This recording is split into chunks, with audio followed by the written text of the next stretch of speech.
네, 저희가 이번 주와 야외 예배를 지난 그 다음 주에 기도에 대한 말씀을 같이 볼 것입니다. 오늘은 기도의 어떤 원론적인 이야기고요. 그 다음에는 소위 우리가 주기도문이라고 하죠. 예수께서 가르쳐 주신 그 기도문을 같이 배울 것인데요. 오늘 설교의 제목은 이것입니다. 기도의 본질입니다. 기도의 본질. 기도의 본질입니다. 저는요, 개인적으로 말씀을 공부하고 연구하는 것보다 기도하는 게 더 어렵습니다. 정말 그래요. 신앙생활을 하면 할수록 저는 기도가 쉽다는 생각을 하지 않습니다. 저는 기도가 어려운 것이구나라는 생각을 하게 돼요. 하지만 동시에 제가 점점 더 확신하는 사실이 하나 있어요. 그것은 기도하지 않으면 신앙생활을 할 수 없다라는 것입니다. 기도하지 않으면 신앙생활을 제대로 할 수 없다라는 사실을 더 깊이 깨닫습니다. 여러분, 기도는요, 영적 호흡과 같습니다. 기도는 영적인 호흡입니다. 우리가 숨을 쉬지 않으면 살 수 없듯이 우리가 그리스도 예수 그 십자가 복음으로 말미암아 거듭나게 됐다라고 한다면 새롭게 태어난 존재라면은 숨을 쉬어야 되는데 그 숨을 쉬게 하는 것은 바로 기도라는 것입니다. 기도해야만 우리가 숨 쉬며 살 수 있다는 것이죠. 그러므로 저는 기도 목회자 입장에서 이렇게 더 생각하게 돼요. 기도 없이 설교 준비하는 것, 기도 없이 설교하는 것은 죽은 설교다. 그리고 기도 없는 목양은 죽은 목양이다라는 더 자각을 하게 됩니다. 마찬가지로 기도 없는 우리의 신앙생활은 죽은 신앙생활밖에 될 수 없다라는 것입니다. 저는 주 예수님을 떠올립니다. 그 하나님이신 예수께서 항상 사역을 마치시고 하셨던 게 무엇인 줄 아십니까? 기도십니다. 아버지께 성자 예수님은 성부 하나님께 자신의 마음을 토로하시고 기도하시는 그런 시간을 가지셨습니다. 왜냐? 영적 사역의 승패가 기도에 달려있다는 것을 그분은 잘 아셨기 때문입니다. 성도님은 지금 영적 호흡을 잘 하고 계십니까? 아멘. 호흡하고 계십니까? 기도를 통해 영생의 주인이신 하나님과 교제함으로 그 영생을 내가 정말 살아있다라는 것을 경험하며 살고 계십니까? 저는 오늘 기도에 대해서 설교를 하려고 합니다. 그런데 특별히 기도의 창시자이시자 기도의 주인이신 예수님의 가르침을 통해서 기도를 여러분에게 말씀드리려고 하는데요. 그러므로 오늘은 올바른 기도란 무엇인가라는 부제라고 말할 수가 있습니다. 올바른 기도란 무엇인가? 특별히 예수님은 기도를 악용하는 두 부류를 말씀하시므로 기도는 그렇게 하는 것이 아니라 이렇게 해야 된다라고 말씀하세요. 여러분 본문 5절을 보시면 본문 6장 5절을 보시면 너희는 기도할 때 누구처럼 하지 말라고 하시죠? 위선자들처럼 하지 말아라. 7절 너희는 기도할 때 이방 사람처럼 기도하지 말라라고 하세요. 위선자와 이방인이 나옵니다. 그러니까 우리가 기도를 잘 이해하시려면은 위선자의 기도와 이방인의 기도를 잘 이해하시면은 이렇게 하지 않으면 되는구나 생각하시면 될 것 같아요. 먼저 오늘은 좀 단순합니다. 위선자의 기도가 이것이고 이방인의 기도가 이것인데 이 둘의 기도를 비교하면서 이렇게 기도해야 되는구나. 전 첫 번째로 위선자의 기도에 대해서 한번 살펴보겠습니다. 위선자의 기도. 여러분 저번 설교를 잘 들으신 분이시라면 위선자가 어떤 의미인지를 이해하실 것 같은데요. 여러분 위선자가 어떤 의미였습니까? 위선자는 헬라 문화권에서 가면을 쓰고 연극하는 연극 배우를 지칭한다라고 말씀드렸어요. 위선자는 연극 배우입니다. 그리고 우리가 다른 단어로 외식하는 자라고 하죠. 외식하는 자. 제가 이제 미국에서 목회했을 때 그곳에 이제 그 성역 공부를 계속 했었습니다. 성역 공부. 근데 성역 공부를 가정집에서 했는데 가정집에서 한 달에 2번 정도 했었어요. 제가 그때 당시에 갈라디아서를 가르칠 때였습니다. 갈라디아서에 바리새인이 나오잖아요. 바리새인이 외식하는 자라고 이제 하면서 그 외식을 하지 말라라는 내용이 핵심이었습니다. 근데 그때 이제 교포 자매님이 좀 계셨어요. 한국말을 잘하셨지만 단어들을 좀 이제 한국 단어들 잘 모르시는 분들이 좀 있었는데 제가 그분들을 잘 배려하면서 이야기했었는데 외식하지 말라라고 얘기한 거예요. 그래서 아니 이 목사님 왜 밖에서 밥 먹지 말라고 하는 거지? 굉장히 오해했던 적이 있는데 또 기억이 뚜렷합니다. 여러분 외식하는 자, 위선자. 여러분 위선자는 현실을 현실로 여기지 않습니다. 이게 무슨 뜻일까요? 위선자는 현실을 연극 무대와 같이 생각합니다. 또한 이 예배와 종교 생활을 그런 무대와 같이 생각해요. 무대. 나를 드러내 보이는 무대로 여긴다라는 것입니다. 그래서 무대라는 현실에 드러난 나라는 존재는 실제 나가 아닌 것이에요. 그 나는 본래 내가 아닌 것입니다. 실제 나는 어디에 감춰져 있습니까? 가면 뒤에 감춰져 있는 내가 진정한 나인 것입니다.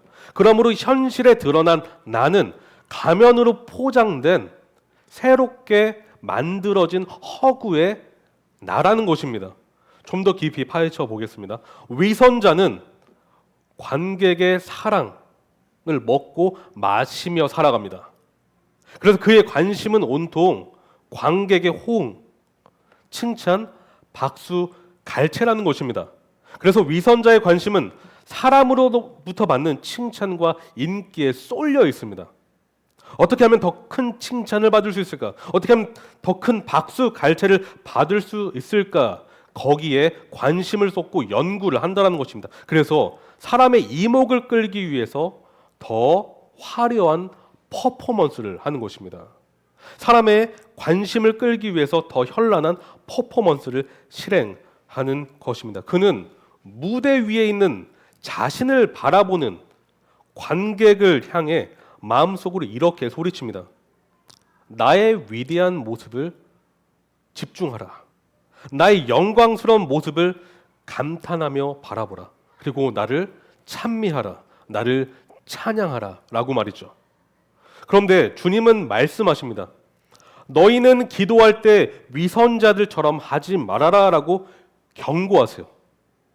너희는 기도할 때. 여러분 기도는 본래 누구에게 하는 것입니까? 하나님께 하는 것입니다. 하나님이 기도를 우리에게 주셨을 때는 기도라는 이 채널을 통해서 주님을 만나라고 주신 것이에요. 그러니까 기도의 대상은 하나님이어야만 기도가 기도다워질 수 있는 것입니다.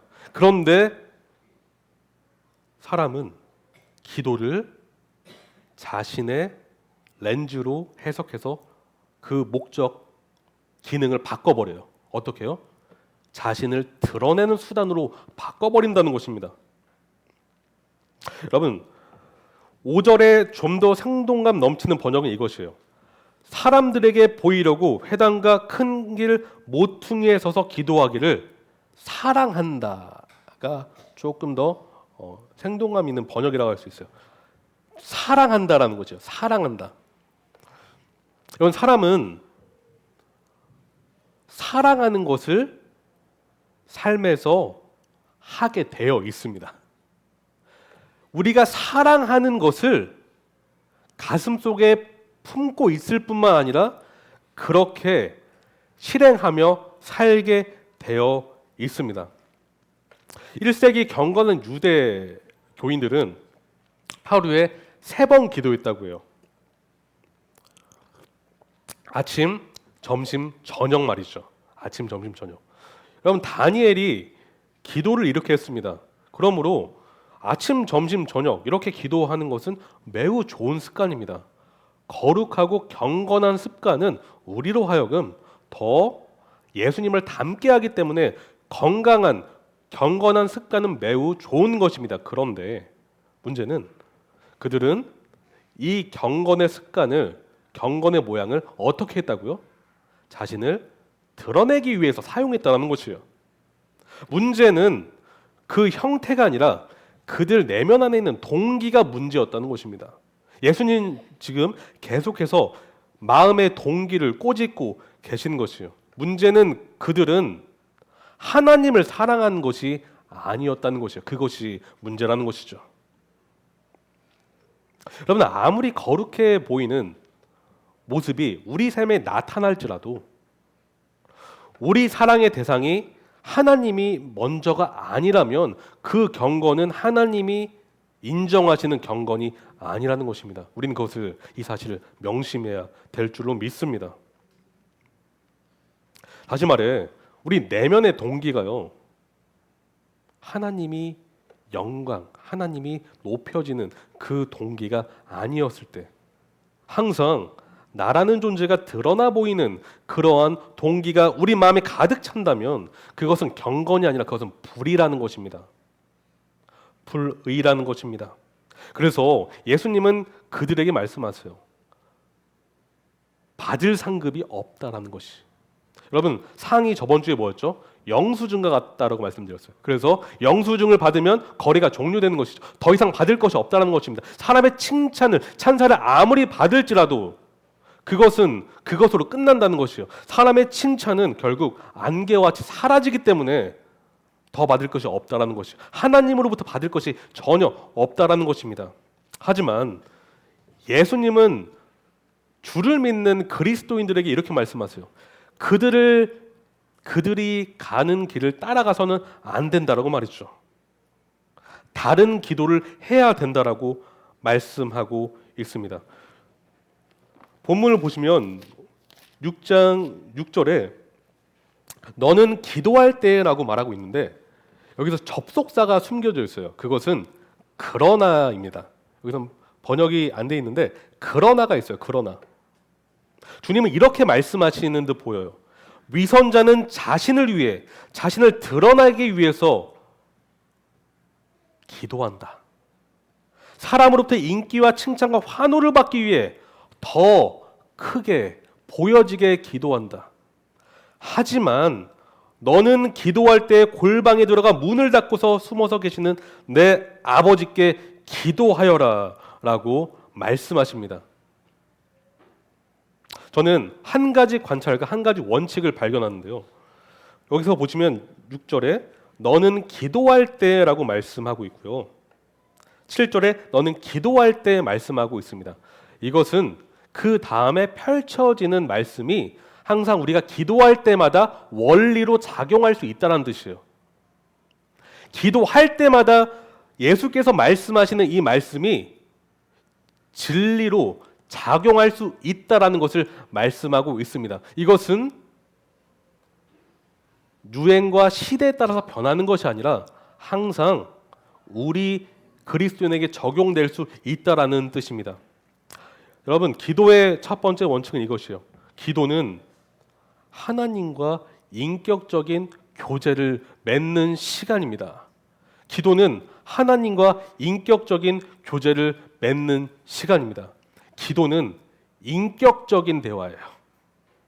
비인격적인 대화가 아니라 인격적인 교제라는 것을 기억하십시오. 아멘. 1세기 유대인들에게 보통 집에 기도실이 따로 마련되어 있지는 않았습니다. 그런데 주님께서 지금 골방에 들어가 문을 닫으라고 하세요. 골방에 들어가 문을 닫으라. 이 말씀은 집중할 수 있는, 하나님을 집중할 수 있는 시간과 공간을 의지적으로 만들라는 뜻입니다. 여러분, 기도는 자연스럽게 되는 게 아닙니다. 우리가 결단해야 되는 것입니다.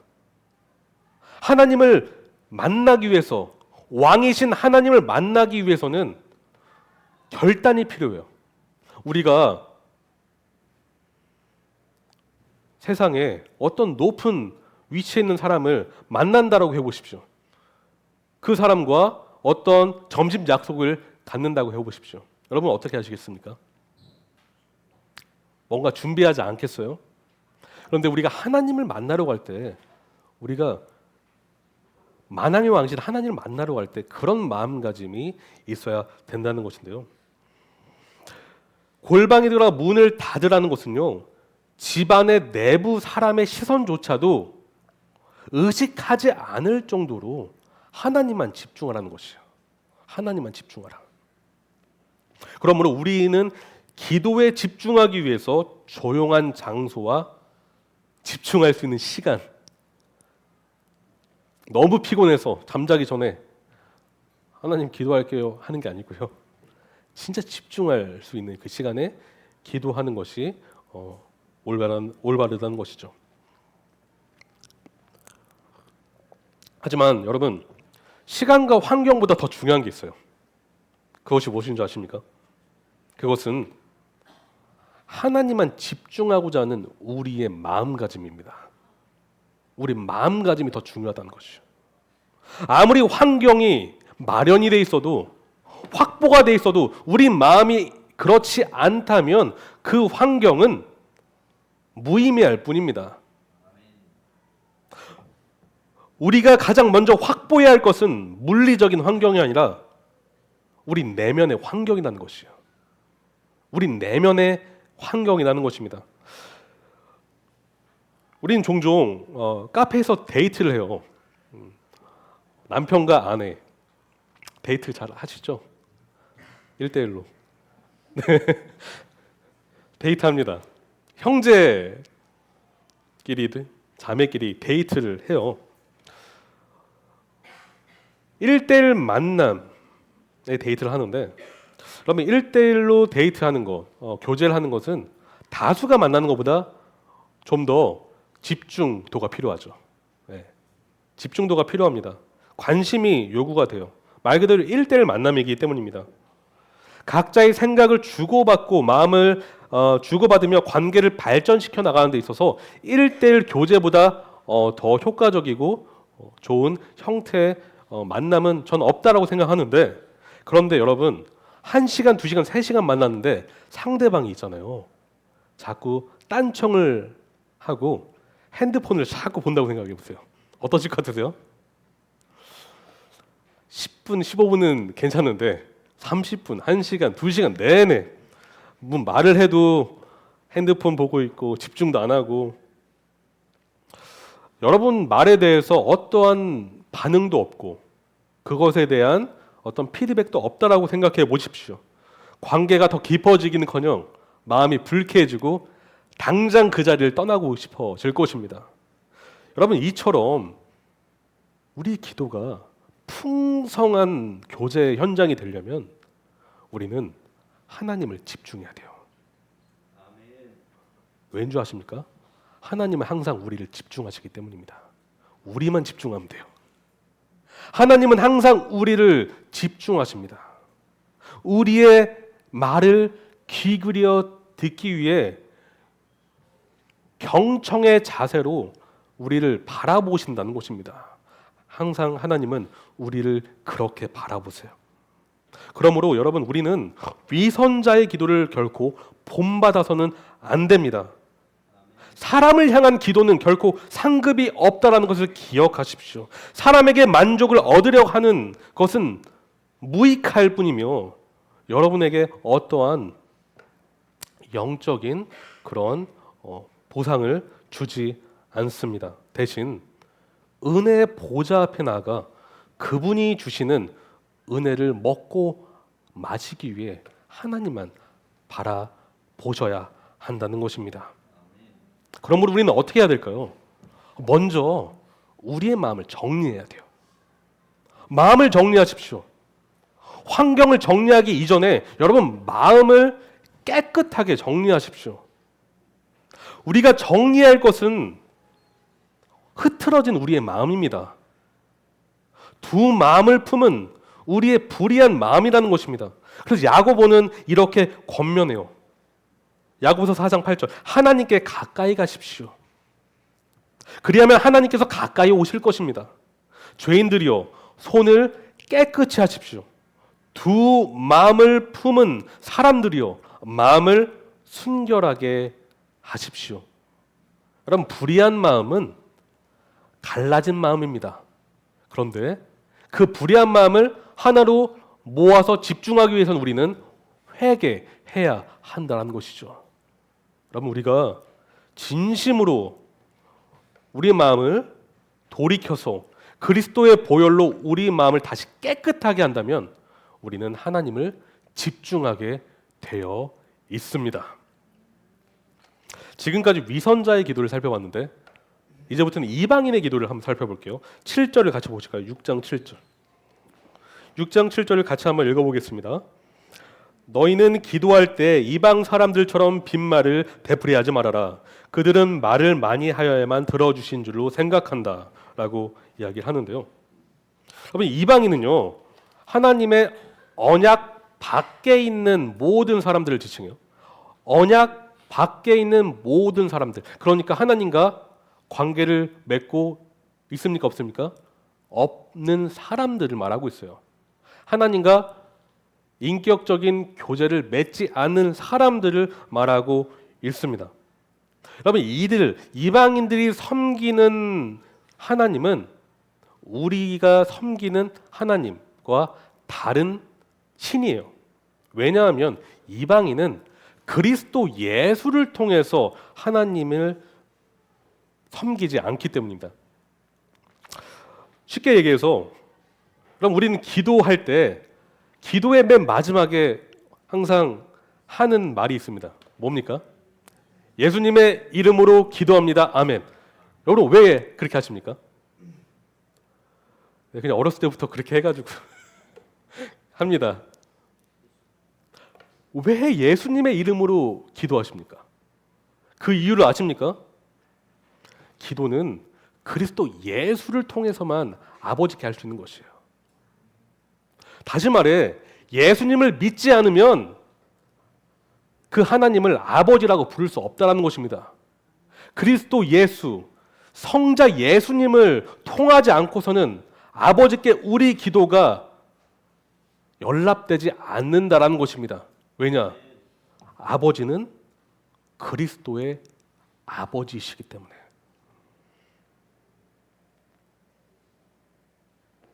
또한 예수님의 이름으로 기도한다는 것은요, 이름, 그분의 인격과 사역을 우리가 신뢰하고 의존한다는 뜻이에요.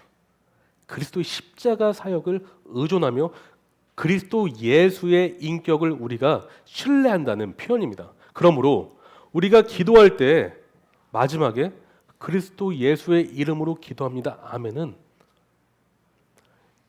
예수님을 신뢰하는 마음으로 아버지 제 기도를 받아주시옵소서라는 우리의 간구인 것입니다. 그러므로 참된 기도는 무엇입니까? 예수님을 신뢰하는 자에게 허락되는 것이에요. 반면 이방인은 어떻게 했다고요? 예수님을 믿지 않았어요. 그리스도 예수를 믿지 않았습니다. 그러므로 하나님을 대면할 수 있는 조건이 성립되지 않는다는 것이에요. 그러므로 그들에게 하나님은 인격적인 아버지가 아닌 것입니다. 그들에게 하나님은 어떤 그냥 신일 뿐이에요. 한 신. 관계가 없는 신. 위대해 보이지만 나와 인격적인 교제를 맺지 않는 신. 그래서 불신자의 기도는 결국은 중언부언을 하게 되는 것이에요. 빈말을 되풀이할 뿐입니다. 왜냐? 아버지와 교제를 하지 않기 때문에. 세번역은 빈말이라고 하고요. 개역 개정은 중언부언이라고 하는데 이러한 말은 마치 가라지와 같은 말이라고 할 수 있어요. 그러니까 알맹이가 없기 때문에 어떻게 돼요? 흩날리는 말이라는 것이에요. 중심이 없는, 진심이 없고 진실되지 않고 핵심이 없는 말이라는 뜻입니다. 본질적으로 이런 말은 마술사들이 하는 주술과 다르지 않는 것이에요. 여러분 대표적인 예를 하나 들어보겠습니다. 제가 예전 설교에서도 한번 언급한 적이 있는데요. 엘리와 엘리야가 영적 싸움을 벌였던 사람들이 있어요. 누군지 아십니까? 바알 선지자들이에요. 바알 선지자들. 바알 선지자들과 엘리야가 지금 싸움을 했는데 하나님께 기도를 하는 장면이 나와요. 엘리야는 인격적인 하나님께 기도합니다. 바알 선지자는 누구에게 기도했습니까? 바알에게 기도를 하는데 그럼 누가 응답받았을까요? 당연히 엘리야가 응답을 받는데 근데 여기서 제가 집중하고 싶은 것은 바알 신을 향해서 기도하는 중언부언하는 그들의 기도의 형태입니다. 열왕기상 18장 26절 제가 그냥 읽을게요. 그들은 이렇게 기도했다고 해요. 아침부터 한낮이 될 때까지 바알은 응답해 주십시오. 이 말을 되풀이했다라고 해요. 시간을 대략 추정하면은 5시간에서 6시간 동안 바알은 응답해 주십시오. 이 말을 되풀이한 거예요. 네. 내용이 지금 바알은 응답해 주십시오. 5시간, 6시간 동안 이 말을 되풀이한다는 건 진짜 쉬운 일은 아닐 텐데 그 말을 되풀이했다는 것입니다. 우리는 이방인의 기도를 통해서 참된 기도의 3가지 원칙을 발견을 하는데요. 첫 번째 원칙은 이것이에요. 기도는 믿음으로 해야 한다는 것입니다. 참된 기도는 믿음으로 하는 것입니다. 믿음으로 해야 되는 것입니다. 믿음 없이는 하나님을 만날 수 없습니다. 믿음 없이는 그분과 소통할 수가 없습니다. 믿음 없이는 그분과 깊어질 수가 없습니다. 기도는 믿음으로 해야 합니다. 반대로 우리가 믿음이 없다면 어떤 말을 되풀이할까요? 의미 없는 말을 되풀이할 뿐이에요. 믿음 없는 기도는 중언부언할 뿐인 것입니다. 그러므로 우리가 참된 기도를 하려면 먼저 그리스도 예수를 우리가 인격적으로 믿어야 된다는 것이죠.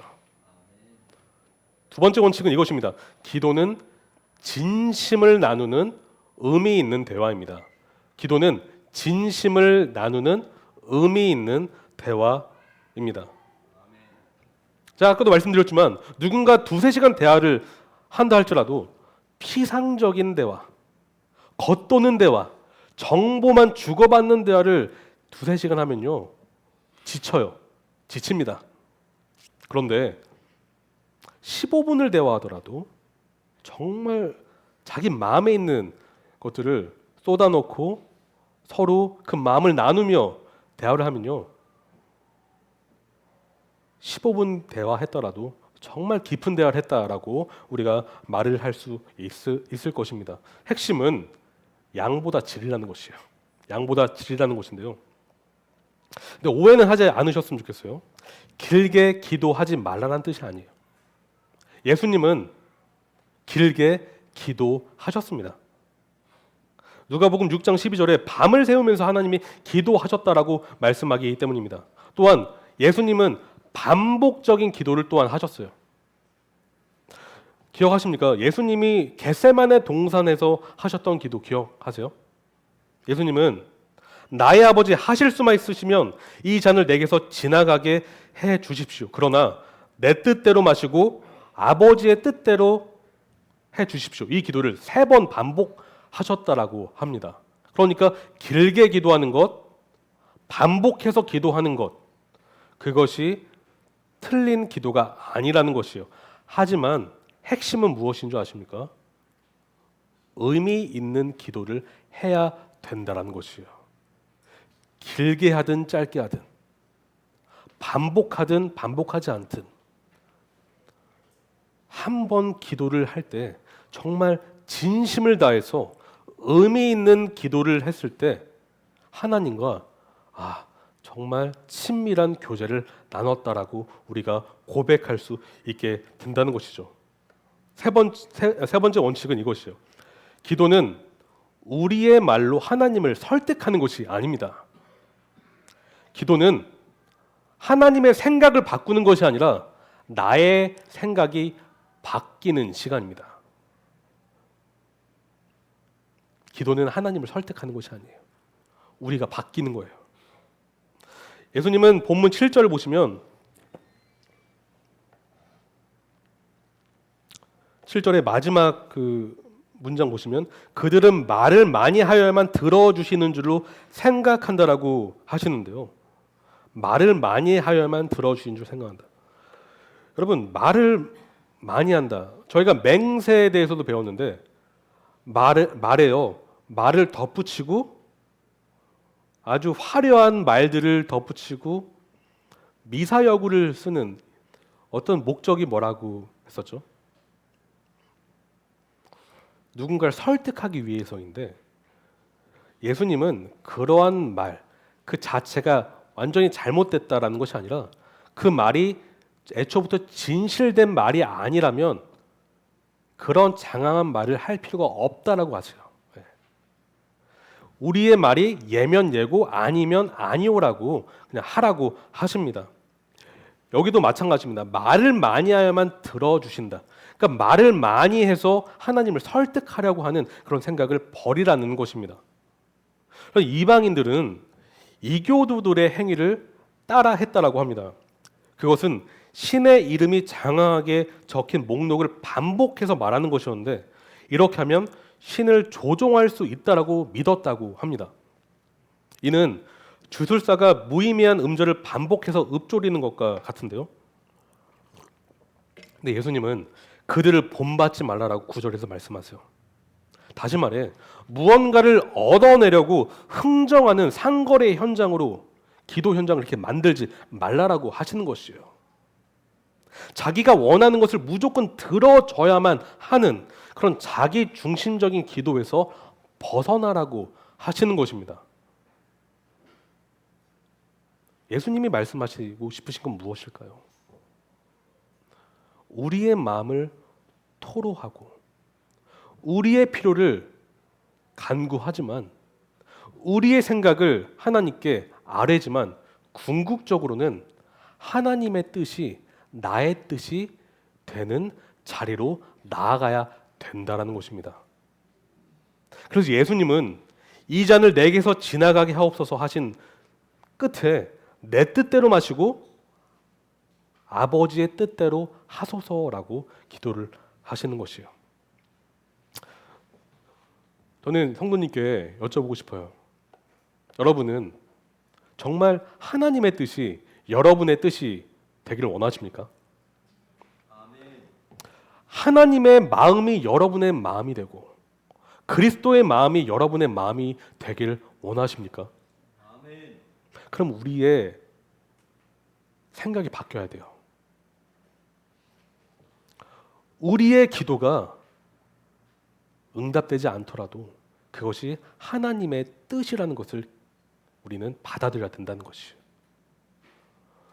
우리가 원하는 어떠한 기도 제목이 우리의 방법대로 응답되지 않더라도 하나님은 하나님의 뜻대로 응답하시며 결국 하나님의 뜻을 우리에게 부어주신다는 것을 우리는 기억해야 합니다.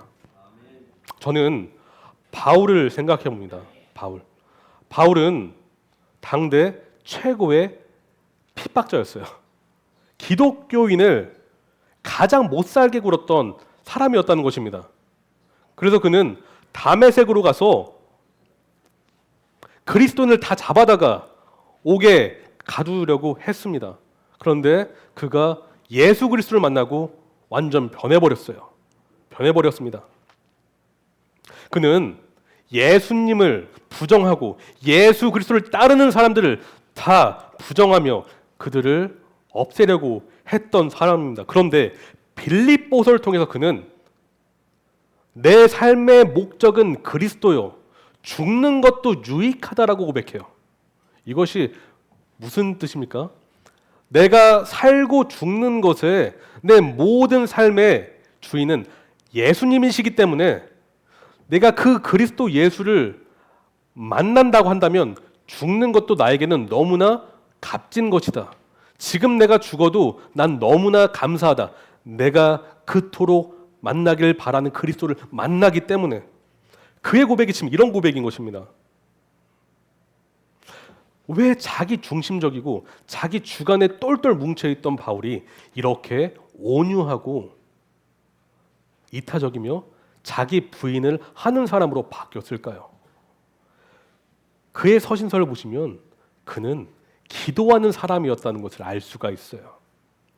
자기 뜻에 똘똘 뭉쳐있던 바울이 하나님 뜻으로 바뀐 것입니다. 그의 인격이, 그의 삶이 말이죠. 그러므로 우리는 주 예수를 닮은 제자가 되기 위해서는 첫째로 인격적인 기도를 해야 돼요. 둘째로는 믿음의 기도를 해야 합니다. 셋째로는 진실된 기도를 해야 되고요. 마지막으로는 변화를 소망하는 기도를 해야 합니다. 하나님 뜻으로 말이죠. 저는 설교의 이제 결론으로 가보려고 합니다. 마지막 구절을 한번 같이 읽어볼까요? 6장 8절입니다. 시작. 그러므로 그들을 본받지 말아라. 하나님 너희 아버지께서는 너희가 구하기 전에 너희에게 필요한 것이 무엇인지를 알고 계신다. 그러므로 정리해 주세요. 그들을 본받지 말아라. 왜입니까? 하나님 너희 아버지께서는 너희가 구하기 전에 너희에게 필요한 것이 무엇인지를 알고 계시기 때문입니다. 여러분, 이 말씀은 이제 하나님 알고 계시기 때문에 기도하지 말라라는 뜻이 아니에요. 그렇게 오해할 수가 있어요. 아니, 이미 다 알고 계신데 제가 뭐 기도할 필요가 있겠습니까? 이런 뜻이 아닙니다. 저는 이 말씀이 오히려 우리로 하여금 기도를 독려하고 기도를 권장한다라고 저는 생각해요. 보십시오. 우리가 구하기 전에 이미 하나님은 우리의 필요를 알고 계세요. 하나님은 우리에게 한시도 눈을 떼지 않으신다는 것이에요. 여러분, 전지전능하다는 그 신학적인 교리가요, 그냥 지식적으로만 우리가 알 수가 있는데 전지전능하심이 우리에게 적용됐을 때 하나님은 모든 능력과 모든 지혜를 총동원하셔서 우리를 돌보신다는 것이에요. 그 사실 믿으십니까? 아멘. 세상 주권자가 우리를 돌본다고 했을 때도 얼마나 우리가 안정적입니까? 근데 만왕의 왕께서 이렇게 돌보신다는 것이에요. 하늘 아버지는 우리에게 항상 진심이십니다. 진심이세요. 우리는 간혹 두 마음을 품을 때가 있습니다. 세상에 눈을 돌릴 때가 있어요. 세상 바쁨으로 인해서 과거에 내가 믿었던 그 하나님만 붙잡고 지금 이 현실에서 지금의 삶에서는 하나님을 붙잡지 않는 그런 삶을 살 때가 있다는 것이에요. 그런데 하나님은 항상 예나 지금이나 우리를 집중하고 우리를 돌보신다는 것입니다. 우리는 두 마음을 품지만 하나님은 항상 우리에 대해서 한 마음을 품으신다는 것이에요. 고로 하나님은 여러분을 사랑하십니다. 저와 여러분을 진심으로 사랑하십니다. 우리는 우리의 진정한 필요를 모르고 구할 때가 너무나도 많습니다. 하지만 하나님은 우리가 필요한 것이 무엇인지 정확히 아신다는 것입니다. 그래서 그분의 때, 그분의 방법으로 가장 합당하게 응답해 주신다는 것이에요. 그런데 저는 이 사실을 통해서 더 나아가서 하나님이 우리의 필요를 아시기 때문에 그분이 우리에게 보내주신 분에 대해서 다시 한번 기억했으면 좋겠습니다. 아버지께서 우리에게 누굴 보내셨습니까? 예수 그리스도를 보내셨어요. 우리가 가장 필요한 분이 누구십니까? 예수 그리스도예요. 우리는 그분을 필요로 하지 않았습니다. 하지만 하나님은 우리에게 그분이 가장 필요하신 걸 아셨기 때문에 그리스도 예수를 보내신 것입니다. 그리스도 예수를 통해서 우리가 구원받았고 지금 예수님을 통해서 아버지를 만나고 있습니다. 그러므로 우리는 어떻게 해야 돼요? 아버지를 만나러 기도해야 된다는 것이죠. 여러분, 아버지보다 더 사랑하는 것들에게 이제 작별을 고하십시오. 아버지를 더 사랑하십시오. 예수님을 더 사랑하십시오. 성령님을 더 사랑하십시오. 여러분의 혼탁해진 마음을 회개하시고 예수께로 돌아가십시오. 그분께 돌아갔을 때 여러분의 기도는 달라지실 것입니다. 독생자 예수 그리스도를 십자가에 내어 주시기까지 우리를 사랑하시는 아버지를 기도를 통해서 만나시기를 소망합니다. 우리 다 같이 기도하겠습니다. 주님, 오늘 기도에 대해서 배웠습니다. 주님, 정말 우리의 기도가 진실된 기도가 되기를 원합니다. 오직 주님만 집중하기를 원하고 주님만 바라보며 우리 마음을 솔직하게 토로하고 주와 교제하기를 원합니다. 주님, 기도를 통해서 우리를 만나 주시옵소서. 주님의 교회 성도 한 분 한 분이 오늘 말씀을